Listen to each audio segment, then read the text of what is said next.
All right, Jordan, thanks for joining us at the Charles Schwab Challenge, making your 11th start this week. So 9 out of 10 top 15s, 3 runner-up finishes, 1 win. Currently, just trajecting in the right path. Like, what is it about this course that makes your game, fits your game? I really enjoy playing this place. Kind of requires, it's a course where anybody can win. You've seen bombers win here. You've seen shorter hitters, straighter hitters. It can yield anything. You just have to hit a lot of shots. So, just because you hit the fairway doesn't mean you're in the right spot sometimes. On the shorter holes, you got to really position it at the right distance in the right section of the fairway, and then distance control is extremely important into the greens. So if you're not in the fairways, it's very difficult out of this Bermuda rough to get your distance control correct. And you normally get a couple pins on each green that are birdie holes that day and a couple pins that you have to have a really good number to be able to access. So it's a nice finishing stretch as well. I've had some great memories here.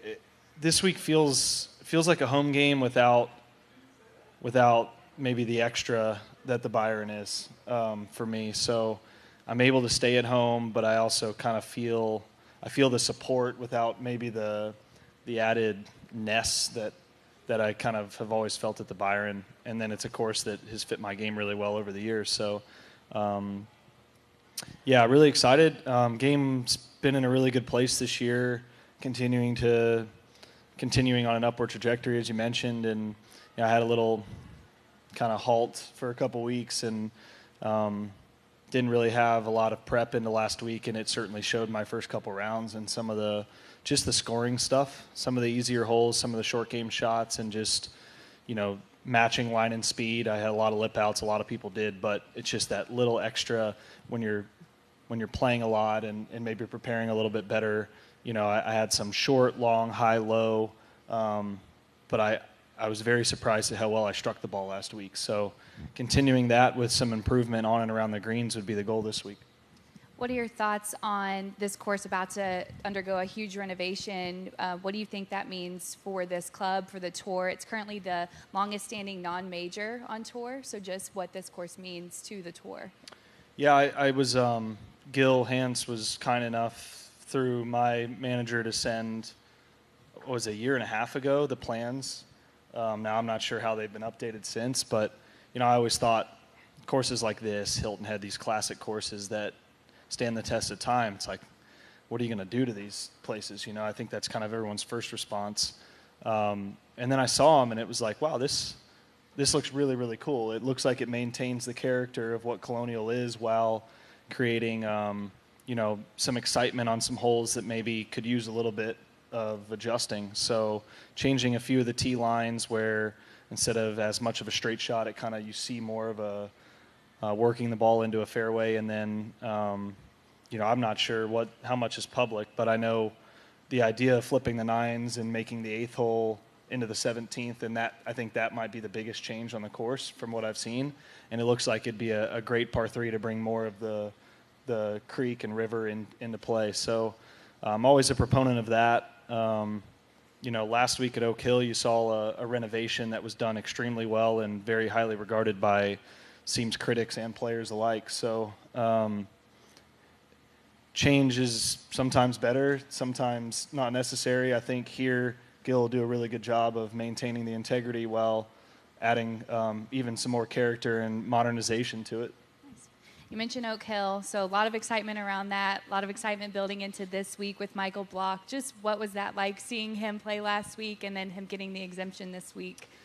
Yeah, it was. That's one of the beauties of the PGA Championship. You don't really see it to that extent, but every 20 or 30 years. But how cool. He's extremely accomplished in his own right. I know we have some mutual friends. I met him yesterday on the 10th tee. He was turning, and I played the back nine behind him.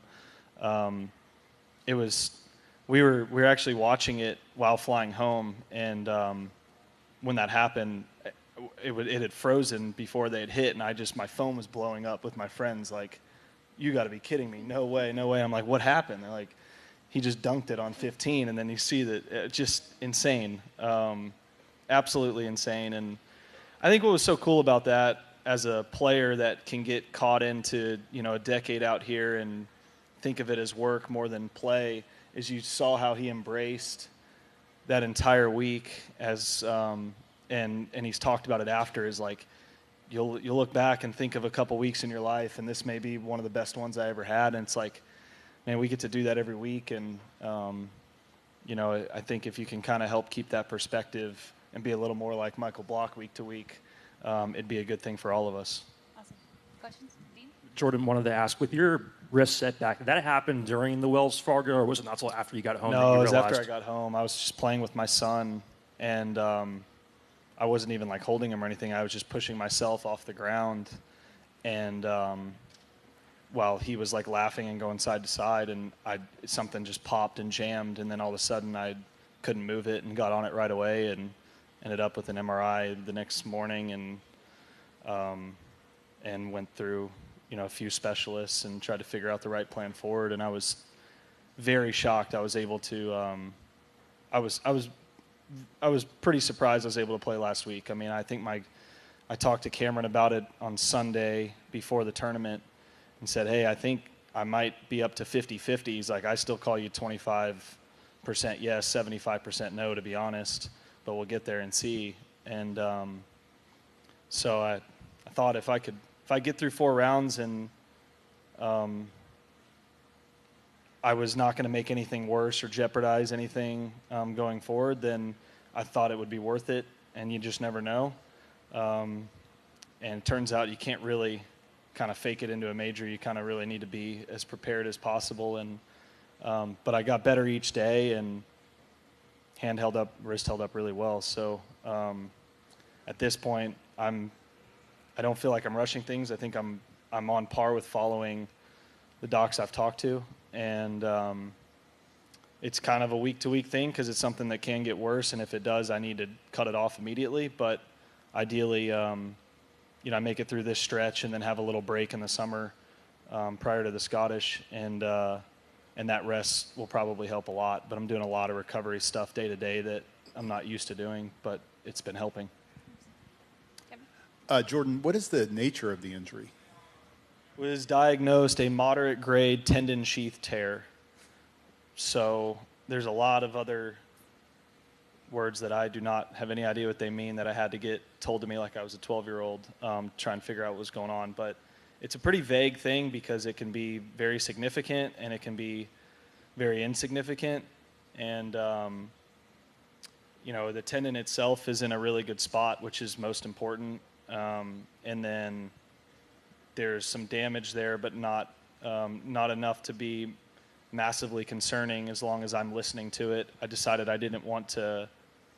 I've done a shot, and I have a bone spur in the same hand. This hand's caused me issues over the last 5 years or so, but I've had another issue that can't get worse. It's just pain management, so you can shoot that up to help with pain management at times.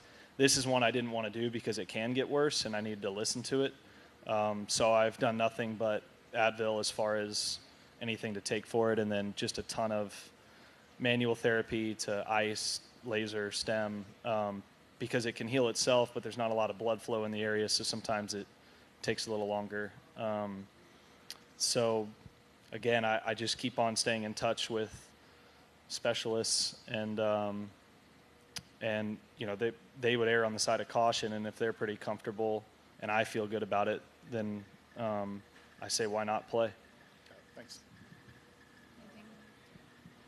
Amy? Jordan, what are some of the challenges playing the week right after a major, or maybe some of the benefits of doing that? Well, I think one of the challenges is just kind of getting back up. If we had to start today, I think it'd be a little harder. You just wouldn't feel like. But one of the things I've recognized playing the week after the majors, if you take it a little casually that Monday, Tuesday, and you only give yourself Wednesday, I don't feel like I'm ready to go in an event that if I'm going to play a PGA Tour event, I want to be as sharp as possible because there's guys that were here on Sunday and Monday preparing, and you got to think about that. So I came over. I was not planning on coming over yesterday. I worked with my coach until about 11:45, I was like, well, I think I'm going to go over there and play 9 and get on the course. And I'm glad I did, because they changed to overseed around the greens. It's an adjustment from, even though I've played this tournament 10 times and played the course a number of times, even when the tournament's not being played, that changes things on where you want to lay up, where you want to go for it. So I'm glad I came over. I think the biggest challenge is getting yourself to, you just put so much effort, right, to try and peak for 4 weeks. You don't want the letdown of taking it too easy the next week. But the biggest benefit is, I feel, typically after a major, you feel as sharp as you can feel. So I don't know what that is, sorry. But this case specifically, going in and feeling like I got better each round last week, makes me pretty confident about continuing that trend this week. I would have loved for the PGA to be this week and Colonial the next week, just so I had that extra time to feel this way about last week. But, it's in the past, and coming to a place where I can hopefully press on the gas pedal and kind of get back to where I felt like I was 3 or 4 weeks ago, which was on a really, really nice trend upwards as we head into, a couple more majors. MK? Hey, Jordan, you talked about Michael Block and just being able to watch that ace and kind of being, introduced to his story and his rise, that he's on. And I'm just curious, how valuable do you think his story is as a reminder to viewers, to players in the current landscape of golf? A reminder for what exactly? Just the love of the game. Yeah. Just playing golf. Well, I think that's what I meant, I guess, when I was answering it before, was, you just get kind of caught up in the week to week, and sometimes I've always talked about the most important thing for me is trying to remember that it's a game, and I want to be who I was when I was 14, 15 years old, getting better and falling in love with the game by shooting low scores, wanting to go out and practice and having fun attacking pins. If I'm 80 years old, I'm not going to remember when I laid it 30 feet left of a hole, which at times may be a better decision. But I also, if I played that way, I may have won another event or two, but I probably wouldn't have won 3 or 4 of them that I did. So I guess what I'm saying is he has no reason to play other than play the way he always is known. And I think there's something to be taken from that. But I think more importantly, it was just the way that his demeanor was on and off the course, the way he talked about it. That's what I meant, and that we could all use a little Michael Block. Those of us that have been out here a long time and get caught up in the complaining route that I was told would happen my first few years, and I never thought it'd be me. And then I catch myself sometimes, and just we got it pretty good.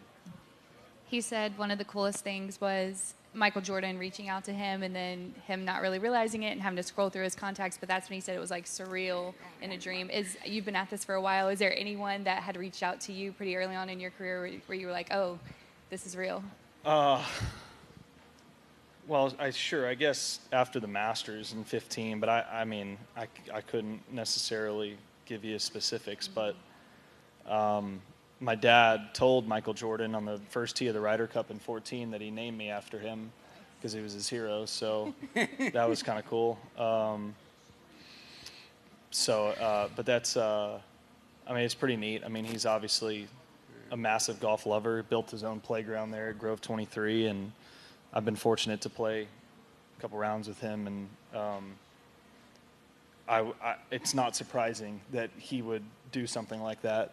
The little time I've spent around him, to reach out to Michael Block and tell him how much he enjoyed it. Yeah, nice. A couple more? Hey, Jordan, welcome back to Texas. Hope you thawed out by now. Yeah. Hey, other than the 4 weeks that y'all are all together, do you pay any attention to what's going on the Web Golf Tour? Yeah, here and there. I didn't. I asked DJ on Sunday when they're playing next, so I guess not that close of attention because I think they play this week.